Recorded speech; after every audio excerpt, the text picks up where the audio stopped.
Okay, so we're thinking maybe 3 more questions. Does that sound good? Okay. So I'm going to do one more from a card, and then just the people who are at the mic right now. So if you're waiting in line, sorry, there's no time, but this is an excellent topic that you could all discuss at a later time. So this is a question for both of you, but we'll start with Dr. Williamson, and the question is, does objective morality actually exist?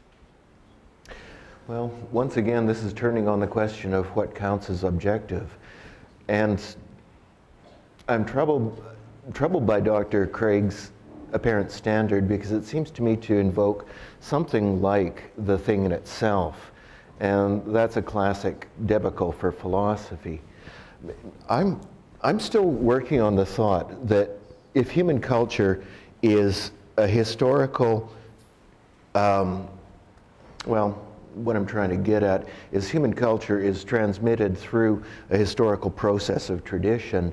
It seems to me that there's an internal standard of objectivity there, which comes down to consensus, reinformed as we transform our societies by reason.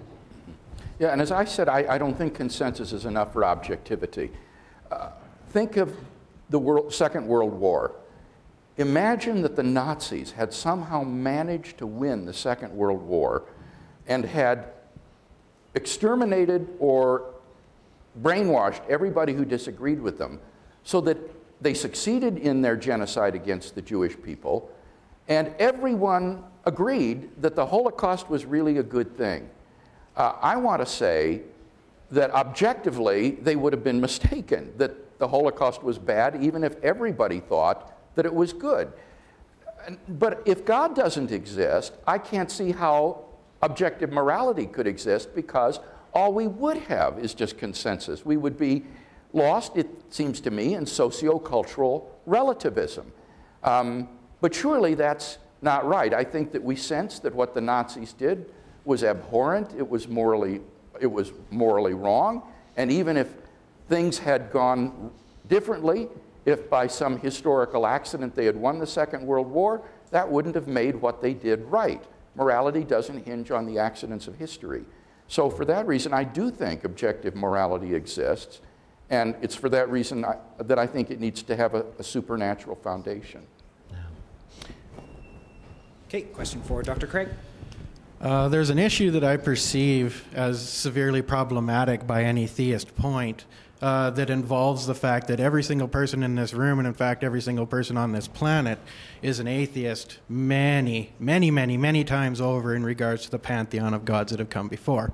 And the reality is that the people that believed in these gods believed it with every bit of fervency that anybody in here might believe in you know, the Abrahamic God.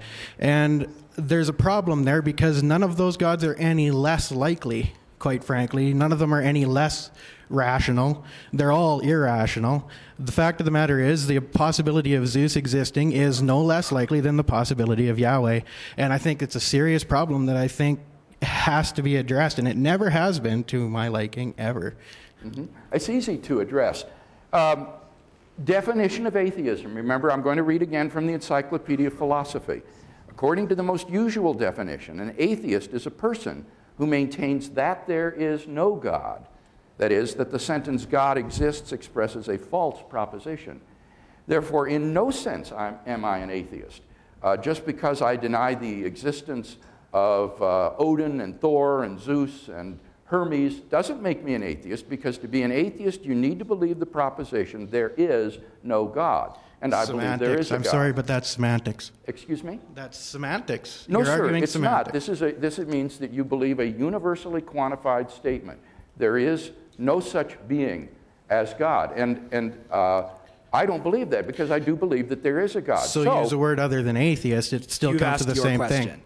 No, what you have been led astray by a common sort of internet infidel talking point that is given to atheists to use against theists to make it seem like the atheist claim is less radical, that everybody is an atheist about other gods.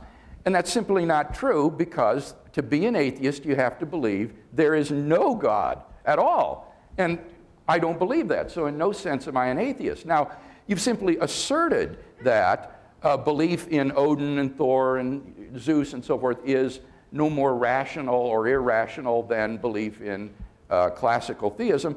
That's what this whole debate, in a sense, has been about. And to show that, you would have to refute all of my arguments.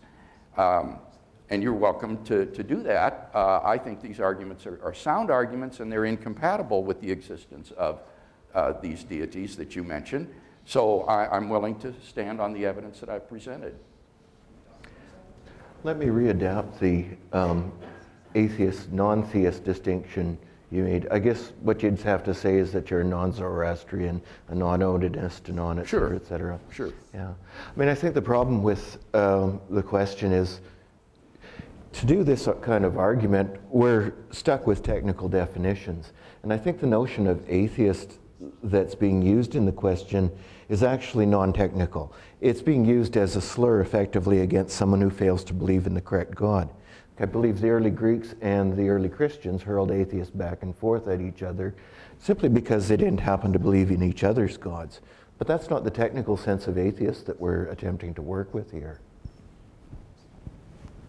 Okay, and last question of the evening for Dr. Williamson. Okay, for Dr. Williamson.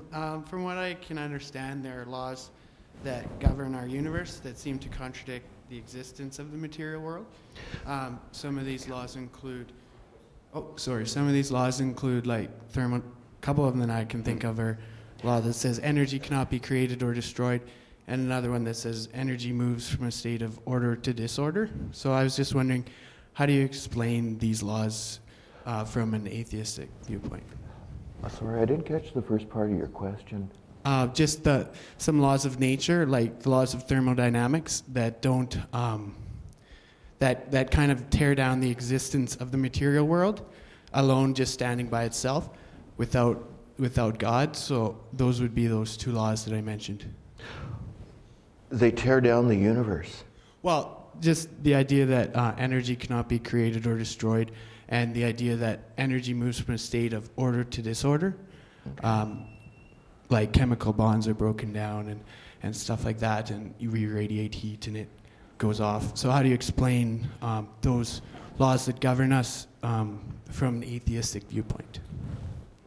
Honestly, I think I'm confused by the question. I'm not sure why those particular laws that you're worried about.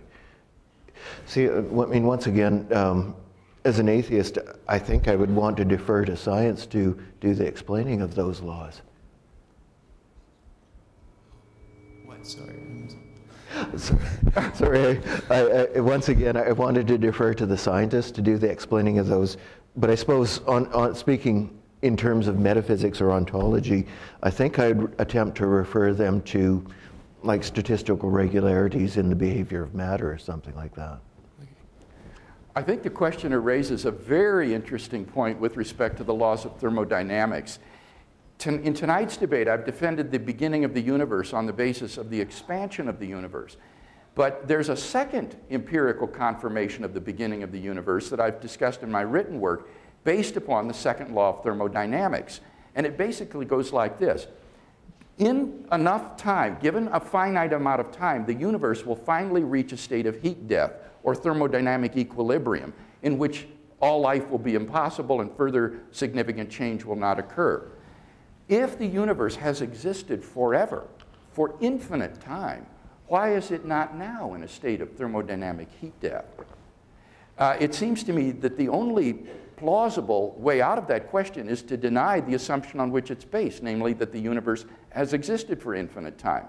What scientists today believe is that the low entropy of the universe was put in at the beginning of the universe, it was created with it, and then the second law of thermodynamics kicks in and we're on our way now toward equilibrium. But the universe began to exist and therefore had a finite past. So your reference to the laws is important and provides a second independent empirical confirmation of the absolute beginning of the universe, which shows that the universe is contingent and was brought into being by some kind of supernatural cause beyond time and space which created and designed it.